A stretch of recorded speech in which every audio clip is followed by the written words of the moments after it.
शान्ताकारं भुजगशयनं पद्मनाभं सुरेशं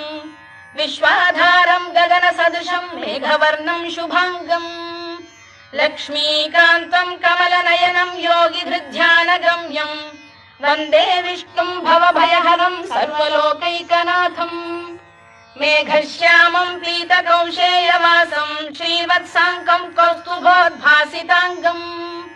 पुण्योपेतं पुण्डरीकायताक्षं विष्णुं वन्दे सर्वलोकैकनाथम्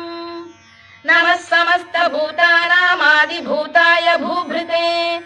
अनेकरूपरूपाय विष्णवे प्रभविष्णवे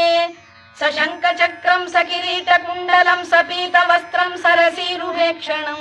सहारवक्षस्थलशोभिकौस्तुभं नमामि विष्णुं शिरसा चतुर्भुजम् छायायां पारिजातस्य हेमसिंहासनोपरि आसीत्।